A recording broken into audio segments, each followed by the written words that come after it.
You guys. And now I don't know what to say, except I'm going to say a lot of things. I'm really happy to be here. I've been on the other side of this platform and appreciated so many great speakers at Creative Mornings, and it's an honor to stand before you and share some big thoughts from my heart. We're going to talk a lot about a lot. So my name is Astara Raven, but that wasn't always my name. And I am now a soul coach, a healer, and a sound healer, but that wasn't always my profession. Just 6 years ago, I went by my given name, Lily Marie Livingston, and I went by a different title, Sustainable Architect. Today, I'm going to share with you a little bit about how listening to my heart, following the pull of my heart, has brought me into a whole new world with spirituality. I have heard it said that the heart is the ocean and language is the shore. When we stumble upon a big word used by many, like spirituality, it's important to define it. Getting clear with language builds understanding and helps us communicate better, supporting relational health at any scale.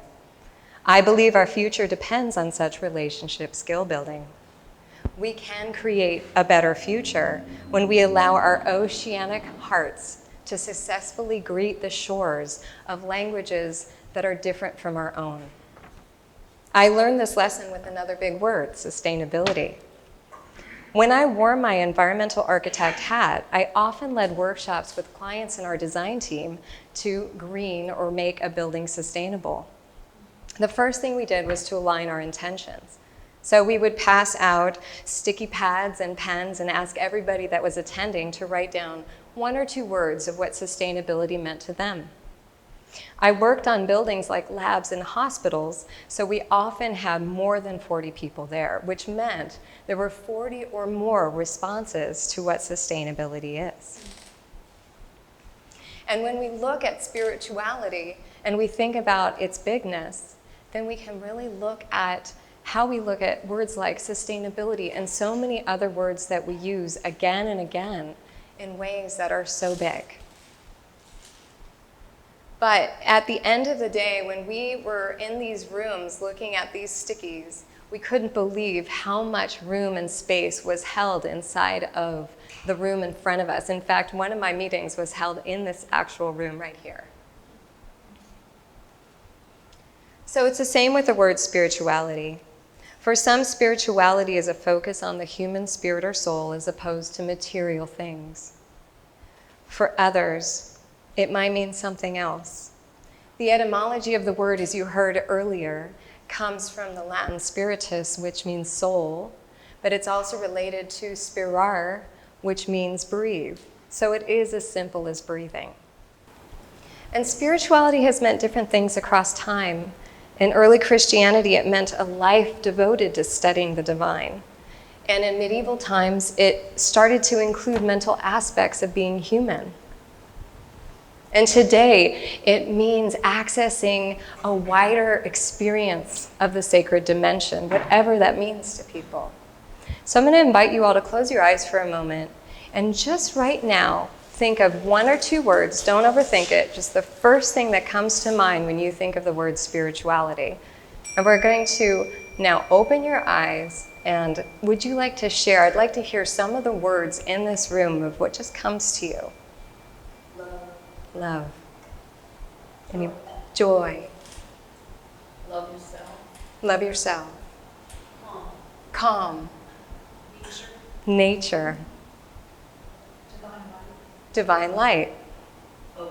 Focus. People. Anybody else? Just life. So as you can see, we each have different spiritual practices, whether we realize it or not. And when we look at all the different ways that we show up, from church to chanting, we seek answers to eternal questions. There are as many definitions of spirituality as there are souls on this planet. Spirituality is your subjective experience of what is sacred to you. These are some of the words that came to mind when I think of spirituality. In fact, sustainability and spirituality are linked for me. Nature is my church. That pulse to connect to the mystery inspired me to start journal writing. But before that, I realized spirituality was the willingness to imagine as well as see my connection to the ineffable bigness or the mystery of the quantum smallness. To peel back the world to reveal what we cannot see, what some call the divine. I understand I'm on a soul adventure in the quantum wilderness or both and cosmos. And this 12-year-old, once I finally communed with her, later in my life, when spirituality became my focus of my passion and my career, I began to write my memoir, How the Stars Tell Time, weaving together this idea. And so I'm going to read to you a passage from my introduction. It's called The Future is Relational. Years before I officially shapeshifted from a sustainable architect into a quantum time traveler and alchemist, I witnessed firsthand a problematic pattern in the building industry around me. As an architect in a big firm, I was surrounded by visionaries and engineering genius. Yet the incredible sustainable and regenerative designs we brought forth were often gutted before the decision makers could fund our design. Regardless of the incredible brain power at the design table, as well as beautiful emerging technologies, what blocked the funding of our progress was limited human perception. I knew then that what was next for humanity wasn't big data and technology alone, but rather a shift in story. This awareness both deflated and inspired me. I sensed that the long road ahead for humans was the willingness to collectively take an interior journey of healing and evolving, all so that we could shape a better story together. My heart knew that a more loving view of the cosmos was how we could come together in a healthy way with dynamic, earth-aligned systems. My deep insight was unshakable. It seeded my eventual exit from sustainable activism in the building industry. Our human story is broken and rooted in the win-lose metrics of an unhealthy ego, which have been around for millennia and are still reflected at every level of our society. Human beings have difficulty feeling together and being together because they're lost inside the paradigm of separation. Another expression of the win-lose tale is the either-or narrative, where our reductionism pressures us to choose between two very self-defeating options. It's what I playfully call the lose-lose story. Our rivalrous story generates complicated systems where there's disassociation between the parts. We live in a siloed world where the parts of bigger human-made systems can't see each other or feel each other. Such cultural disassociation inevitably leads to financial meltdowns, environmental destruction, and human violence. After 2 decades as an architect passionate to bring positive change, the insight for me was that we do not lack industriousness or inventiveness. We lack intimacy. To get intimacy ready as a globe, we first have to face our resistances to intimacy. I believe we have a planetary path of sobriety and recovery ahead. We must face a myriad of human problematic behaviors. Our group methods of protecting and self-soothing are destructive and keep our heads in the proverbial sand. As in any recovery process, we must recover the memory of our past to heal the traumatic structures that undermine us. Our world is poised at a crucial moment in history where exponential technologies create exponential risk and threaten our future. To shift our trajectory from competitive destruction to mutual generosity in a relational-centered future, we have to remember our future in a new way. Our hope and desire for what is possible is the memory of the future. Our creativity and action stems from our desire our future as much as it informs the future. When we recover our past, we can tell a new story and remember our future in a new way, helping us be more present to each other. This is a quality of intimacy across time, which can be expressed individually as well as collectively. I believe restoring for a healthy relational future starts on the inside, and it's a non-linear process. As we reflect in a relational way, we learn about ourselves and each other. Each of us have a psychological self, wanting to recover the memory of the past to heal. Each of us have a mystical self, longing to become more aware in the present. Each of us have an evolutionary self, wanting to vision and co-create a cooperative and fulfilling future. Now, imagine the psychological, mystical, and evolutionary, the past, present, and future, are meant to be integrated inside of us at the same time. It takes a lifetime of practice to cultivate, but such internal coherence is our potential. It is the healthy soil to grow a benevolent and generous human story. Over the years, I have learned that reality is not a fact, it's a story. Reality is a joint venture, and we are writing that story together every day. Your reality and my reality exist at the side by side at the same time. When I say at the same time, I hint at the new human story plot, which escorts the win-lose metric of fractured ego out. The idea of at the same time ushers in a both-and paradigm of a healthy ego. To me, it is a shift to a win-win paradigm, where there is room for all of our diversity. This is where we have developed the resilience to hold two or more viewpoints, where your opinion and my opinion coexist together. We can visit both past and future, as well as multiple timelines. We must collaborate to imagine a much better reality or human story. First, we must summon a vaster and more coherent perspective to not just live solely inside the vantage point of our current self, but the willingness to see the vantage point of all other ages inside of us and yet to be. To not just live solely inside the vantage point of the self, but the willingness to see the vantage point of another human. To not just live solely inside the vantage point of humanity, but the willingness to see the vantage point of the entire planet. To not just live solely inside the vantage point of Earth, but the willingness to see the vantage point of another planet or the sun or an extraterrestrial.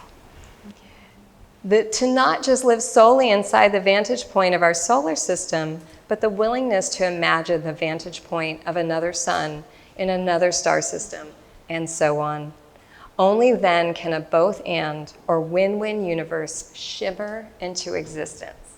And just a little moment to pause and say, that was an exoplanet, which is a planet outside of our solar system that are being discovered by citizen scientists. And these images are from the James Webb Space Telescope. If you're following, it's now taking pictures outside of our galaxy. My current unfolding story has gone farther than the wildest dreams of what my younger self thought possible. It now aligns with what I remember of the future. With the support of a both-and story and the help of my past and future self, I remember that I have, and we each have, an intrinsic role inside an outrageously wonderful cosmic love story. The cosmic love story is my true story, but it is also your true story. The cosmic love story is also our human story. A love story doesn't deny the atrocities, war, injustice, and unfairness on the planet. I offer that the shadow of humanity is a challenging but crucial part of our greater love story.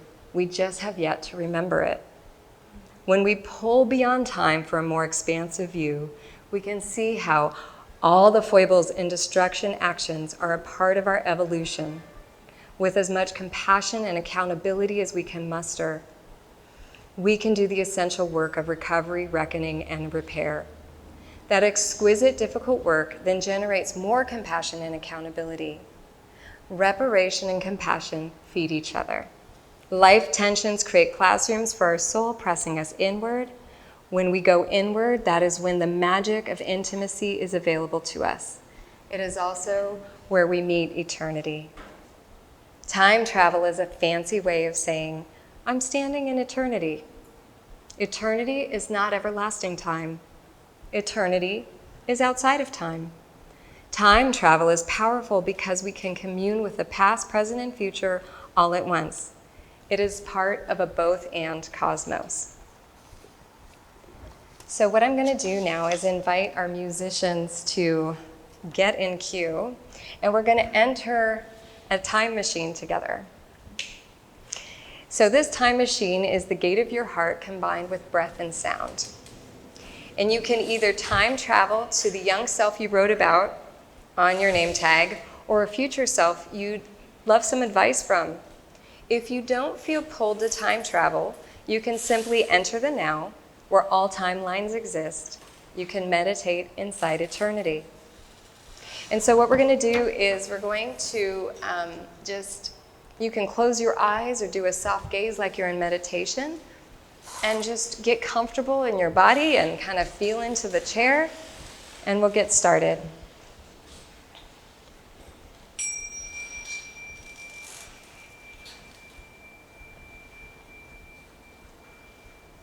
Take a moment and really feel into your body and take a nice big deep breath in. And exhale it out audibly if you can. Okay, we're going to do another one of those. It's Friday. Let's breathe in deep. And exhale out the whole week. There we go. And we're going to do another one. And we're going to breathe in big and deep. And now we're going to exhale out the last 2 years. That's right. Now let your breath go nice and slow. About 5 seconds in and 5 seconds out. You don't need to count. That's just a sense of it. And just really feel into your body and notice what you notice. Nothing needs to change. Just being present with your body is an act of listening. And listening is love. And love is what you're made of. So just taking that nice, slow, deep breath. We're going to take a journey to your heart. I'm going to get you on that journey. And we're going to use our imagination, which is where everything begins. So I'm going to invite you to imagine you're going to put all of your attention into the center of your brain. And there's an elevator there.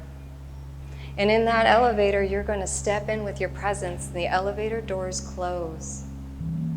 And you're going to take that elevator down, and you're going to let it go slow. And everywhere that the elevator goes, it sends big messages of love.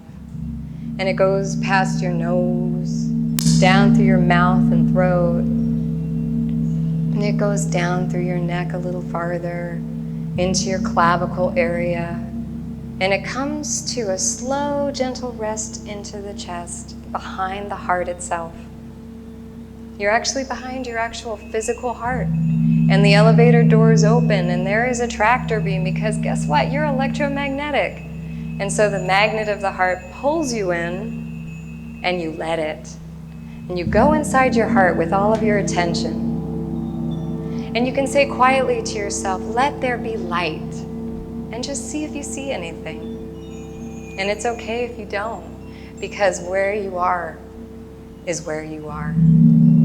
And in this moment, you're inside the library of you. All events, all memories, everything across time and space has been recorded. Some call it the Akashic Records. In the Bible, they call it the Book of Life. It doesn't matter what you call it, but just know you're in that library. And there might be a door or a window, and I'm going to invite you to take your imagination and see that door or window and go to it and step through it. And when you step through that space, you've actually stepped through the sinoatrial node, or what some call the Janus point, or some call the tiny space of the heart. Doesn't matter again what you call it, but you are stepping through into the 0 point and the center of your own toroidal field.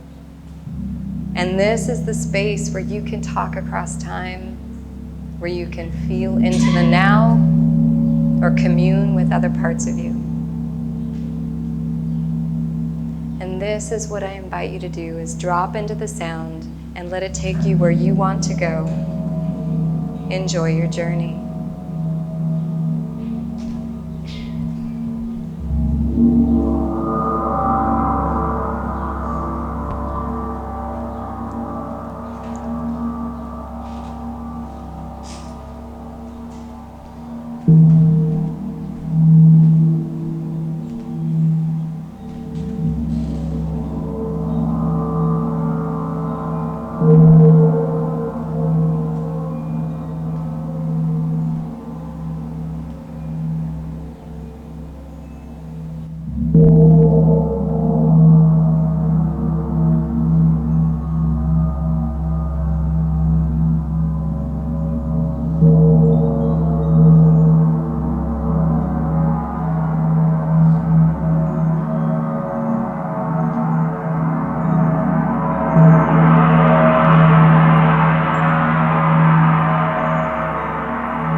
While you're feeling into the vibrations in and around your body, know that you are made of that.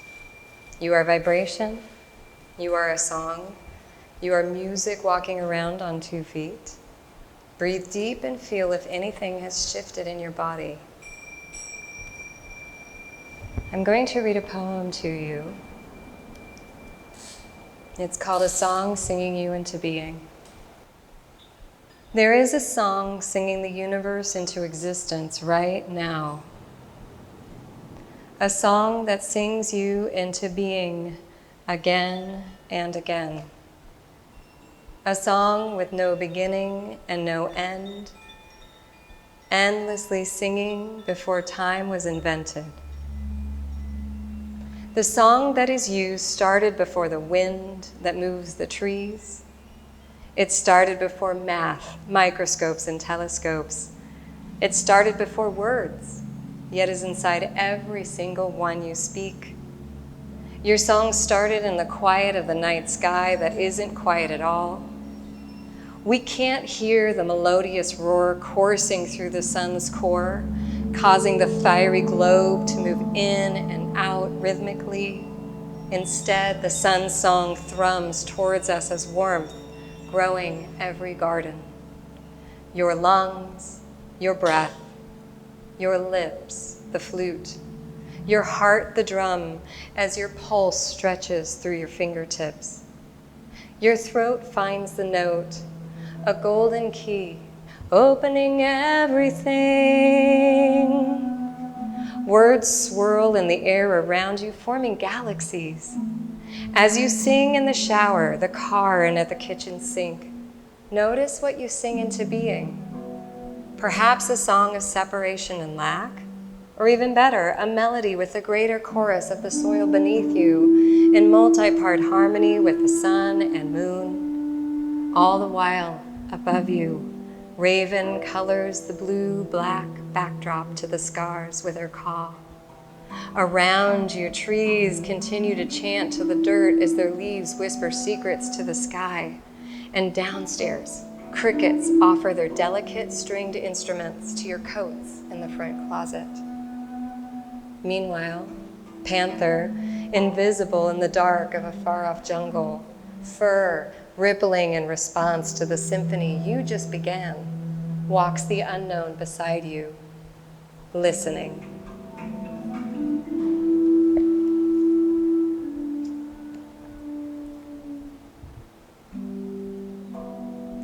Imagine in this moment, thanks to the gong that helped dissolve your self-noise, the song of your body and energy field is now singing in greater harmony with the symphony of life. As you go into the world today, I invite you to see your life as one big soul adventure. When chaos and intensity meet you on the path, approach it as a dangerous, beautiful assignment, helping you learn. Use spiritual practices that make sense to you to support you. I also invite you to visit your heart often, where eternity is available to you. And most importantly, I invite you to live inside the both-and cosmos with me. That way, you're just one imaginative yes from rewiring and rewriting yourself into the cosmic love story waiting for you to jump on in. Thanks, everybody.